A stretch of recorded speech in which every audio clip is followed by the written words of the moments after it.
नमस्कार, मैं हूं विधि अग्रवाल। आप देख रहे हैं खटीमा की आवाज न्यूज। हमारे साथ जुड़ चुके हैं खटीमा कांग्रेस नगर अध्यक्ष रवीश भटनागर जी। है आपका खटीमा की आवाज न्यूज में। धन्यवाद। बात करें तो सबसे पहले कि आप खटीमा के नगर अध्यक्ष है कांग्रेस पार्टी के, तो आपको क्या लगता है भुवन कापड़ी जी को कितना सहयोग मिल रहा है जनता का? ऐतिहासिक सहयोग मिल रहा है क्योंकि मैंने पिछले कई चुनाव लड़ाए हैं और इस बार जो जन सहयोग कापड़ी जी को मिल रहा है, प्यार मिल रहा है, अपनापन मिल रहा है, लोग दिल से उनके साथ जुड़ रहे हैं और ये काफिला बढ़ता चला जा रहा है। इससे लग रहा है कि जिस तरह कापड़ी जी की लोकप्रियता बढ़ रही है उसके पीछे जनता का प्यार ही है। इस बार भुवन कापड़ी जी की टक्कर सीधे मुख्यमंत्री धामी जी से, तो आपको क्या लग रहा है कि उनके पैर डगमगा रहे हैं? नहीं, और मजबूती से खड़े हुए हैं क्योंकि पिछले 9.5 वर्ष का कार्यकाल एक विधायक के रूप में जो धामी जी का रहा है उससे जनता त्रस्ती, कोई काम नहीं हुए। और जो 6 महीने का उन्हें कार्यकाल मिला मुख्यमंत्री के रूप में, तो जनता की उम्मीदें बहुत सारी बढ़ गई थी।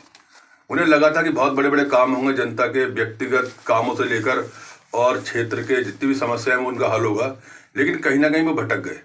वो बड़े उद्योगपतियों के चंगुल में आ गए या क्रोकोडाइल जैसी पार्क जैसी चीज़ें जो खटीमा के लिए महत्व नहीं रखती हैं, यहाँ के लोगों की आम चीज़ें हैं। व्यक्तिगत जो लोगों की समस्याएं थी, अस्पताल था, डिग्री कॉलेज में एडमिशन थे बच्चों के, और जगह स्वास्थ्य को लेके था अस्पतालों में, उन पे गौर करना चाहिए। कोरोना काल के टाइम काफ़ी पिछड़ गया खटीमा, व्यक्तिगत रूप से भी, आर्थिक रूप से भी, व्यापारिक रूप से भी।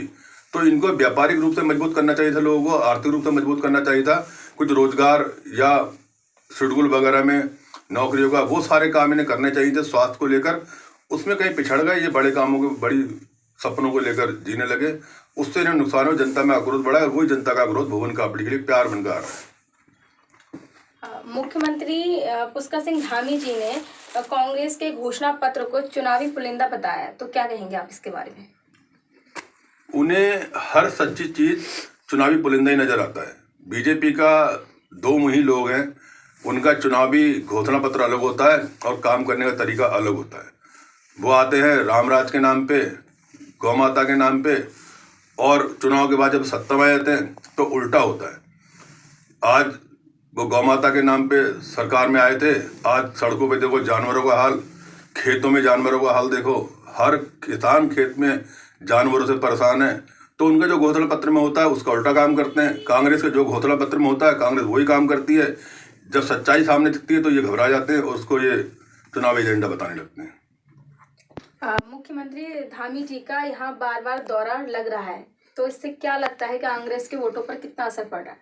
उनकी यह घबराहट दिखाता है। एक मुख्यमंत्री आप किसी भी प्रदेश का देख लो, अपने क्षेत्र में नामांकन करने आता है, चले जाता है, जनता के हाथ में छोड़ के चुनाव को, और चुनाव के टाइम आता है।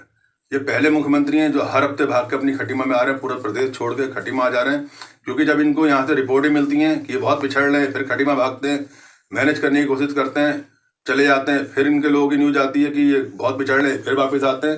ये घबराहट और डर है भुवन कापड़ी की छवि को उसके सामने, या उसके कद के सामने, या उसको जो प्यार जनता का मिल रहा है, सहयोग मिल रहा है, उसके पीछे कहीं ना कहीं डर है। ये बहुजन पार्टी से रमेश राणा जी और आम आदमी पार्टी से एस कलेर जी उठ रहे हैं, तो इससे कांग्रेस के वोटों पर क्या असर पड़ रहा है या क्या नुकसान हो रहा है?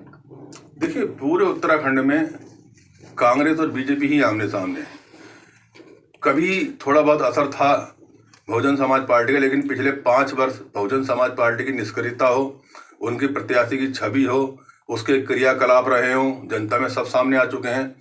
और सारे बहुजन समाज पार्टी का एक बड़ा वर्ग, उनका जो वोट बैंक था वो कहीं ना कहीं कांग्रेस की तरफ डाइवर्ट हो चुका है, कांग्रेस के साथ जुड़ चुका है। अब इनसे में कोई खतरा नहीं है, इनमें लड़ाई अस्तित्व की है और कोई इनसे डर नहीं है। कांग्रेस निश्चित होकर चुनाव लड़ रही है और निश्चित रूप से सरकार भी बनने जा रही है प्रदेश में, और भुवन कापड़ी जी भी क्षेत्र के विधायक बनने जा रहे हैं। भाजपा ने 60 पार का नारा दिया, इसके बारे में क्या कहेंगे आप?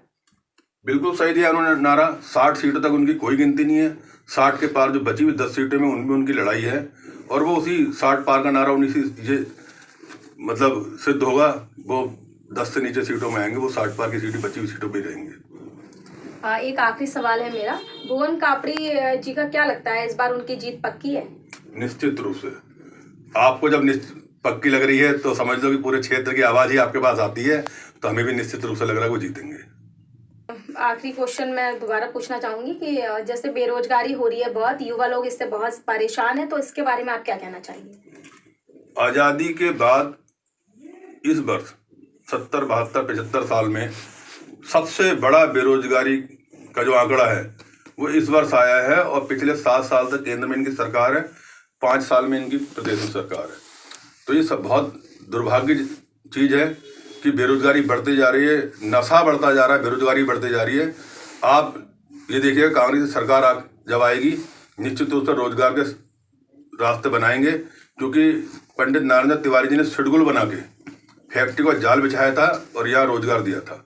उसी फीडबैक के साथ, उसी पे रोड मैप बनाकर यहाँ एक शेड्यूल को बढ़ाया जाएगा और रोजगार सृजन कराने की पूरा प्रयास कांग्रेस करेगी। क्योंकि ये अगर रोजगार के लिए बढ़ावा नहीं दिया गया, रोजगार नहीं दिए गए, तो हमारे इस प्रदेश की हालत बहुत दयनीय हो जाएगी। बहुत बहुत धन्यवाद आपका, जो आपने अपना कीमती समय हमें दिया। आपका भी बहुत बहुत धन्यवाद। हमारी आवाज़ जनता तक पहुँचाने का काम कर रहे हैं आप।